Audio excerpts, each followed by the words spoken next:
Hello everyone. आज हम लोग कवर करेंगे चेबर्शिया जीनस, जो कि एक नेमाटोड के अंदर आता है। इस पे लाइफ साइकिल पे क्वेश्चंस आते हैं और ऑब्जेक्टिव्स आ सकते हैं। ठीक है, इसमें सबसे पहले ये फाइलम नेमाटोड में आता है। जीनस चेबर्शिया है, सुपर फैमिली स्ट्रोंगालोडे है और स्पीशीज़ है चेबर्शिया ओविना। होस्ट इसके हैं शीप, गोट और कभी कभी ओकेजनली कैटल हो सकती है। लोकेशन इसकी लार्ज इंटेस्टाइन कोलोन में। फीडिंग क्या होता है कि large bell shape mouth buccal capsule होता है बाइट करने के लिए और सक करने के लिए इंटेस्टाइनल लाइनिंग। इम्पैक्ट क्या होता है कि ब्लड लॉस करा देगा, anaemia, emaciation, severe diarrhoea leading to reproduction loss और पोटेंशियल डेथ करा देता है इन्फेक्शन। इसमें मॉर्फो की बात करें तो ये शॉर्ट सिलेंड्रिकल बकल कैप्सूल होता है। टेस्टीज जो होती है वो एब्सेंट होती हैं और लीफ क्राउन जो होता है वो प्रेजेंट होता है। चेबर्शिया की बात करें तो इसमें टीथ एब्सेंट है, बकल कैप्सूल बेल शेप होता है, वेरी लार्ज होता है। कॉमनली इसको क्या बोलते हैं, लार्ज माउथ बोवल वॉर्म। ये ह्यूमंस के लिए कंटेजियस नहीं होता है। पैरासाइट ऑफ मतलब कोलोन में होता है। पैरासाइट किसके, शीप, गोट, कैटल और अदर रूमिनेंट्स के।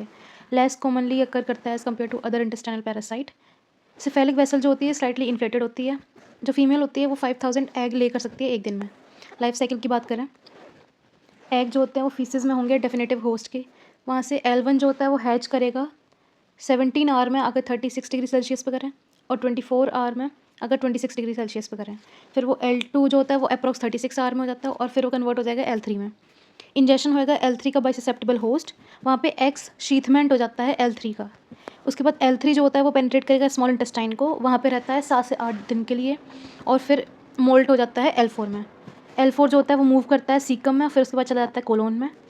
इमेच्योर एडल्ट होते हैं कोलोन में, फिर सेक्सुअली मैच्योर एडल्ट बन जाते हैं 40 से 50 डेज पोस्ट इन्फेक्शन में और फिर एग्स मिलते हैं फीसिस में।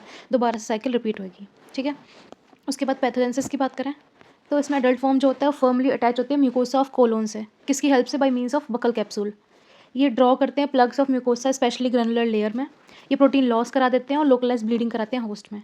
वॉर्म जो होता है वो डाइजेस्ट करता है प्लग ऑफ म्यूकोसा को by secretion of oesophagus gland. Haemorrhage हो जाते हैं म्यूकोसा ऑफ कोलोन में जो कंजेशन और अल्सरेशन करा देता है। अब क्लिनिकल साइंस की बात करें तो ये पैथोजेनिक नहीं होता कैटल के लिए। क्लिनिकल साइंस सेल्डम सीन, मतलब कि इतने फ्रिक्वेंटली सीन नहीं होते हैं। क्लिनिकल साइंस जो होते हैं स्मॉल रूमिनेंट के केस में उसमें होता है अनथ्रिफ्टीनेस हो जाएगा, soft faeces containing mucus, sometime इसमें स्ट्रीक्ड विद ब्लड। ठीक है, चबर्शिया जो होता है रिस्पॉन्सिबल होता है reduction of wool growth in sheep, ये चीज़ याद रखना।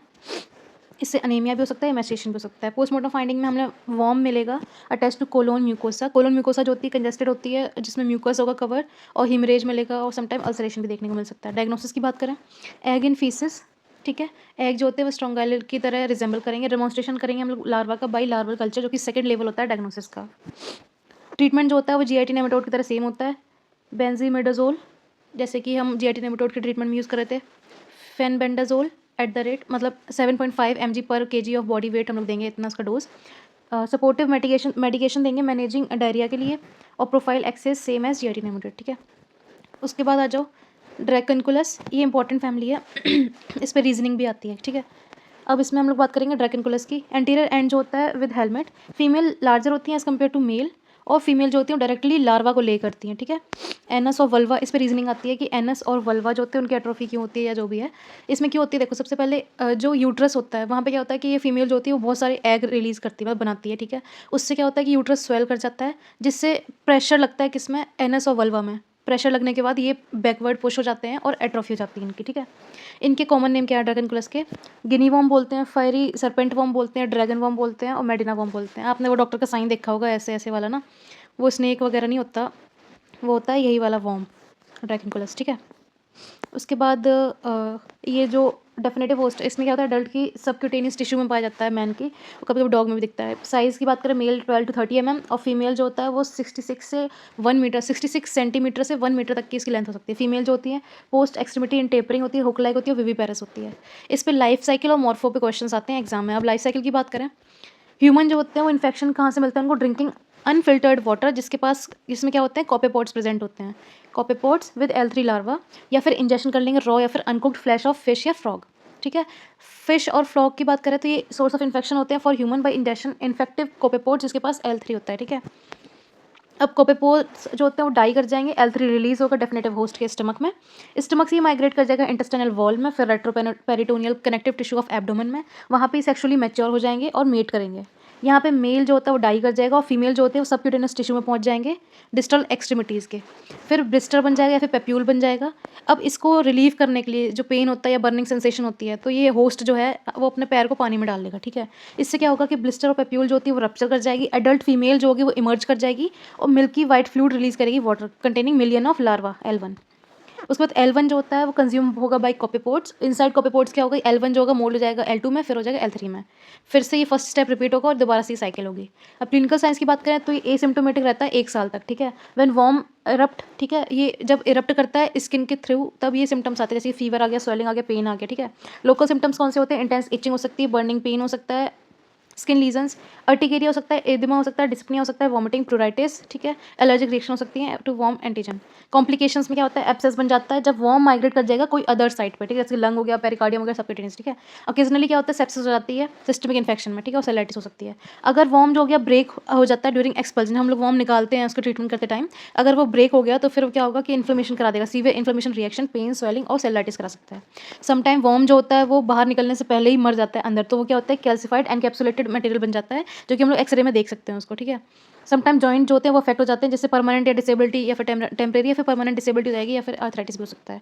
डायग्नोसिस की बात करें, क्लिनिकल साइंस देखेंगे हम लोग, व्हाइट फिलामेंटस एडल्ट फॉर्म देखने के लिए मिलेगा, क्यूटेनियस अल्सर्स मिलेंगे, कैल्सिफाइड फॉर्म मिलेगा अगर वो डेड हो गया, ठीक है। कोई सीरो डायग्नोस्टिक टेस्ट इसके लिए अवेलेबल नहीं है। ट्रीटमेंट की बात करें तो इसमें एंटी हेलमिंथिक ड्रग जो होते हैं वो इफेक्टिव नहीं होते। मेट्रोनिडाजोल जो होती है 250 mg ओरली देते हैं 3 times per day for 10 days के लिए। ये इसका ट्रीटमेंट नहीं है, लेकिन ये क्या है, एंटी इन्फ्लेमेटरी होता है, एंटी बैक्टीरियल होता है, ठीक है, और मैनुअली हम लोग रिमूव कर सकते हैं वॉर्म को। ओके, अब आ जाओ फाइलम एकैंथोसिफेला पे। इसमें सिर्फ डेफिनेशंस आती हैं, ठीक है। मेनली इसको हम लोग स्पाइनी थॉर्नी या फिर हेड वॉर्म बोलते हैं, फिर एकैंथोसिफेलेंस बोलते हैं।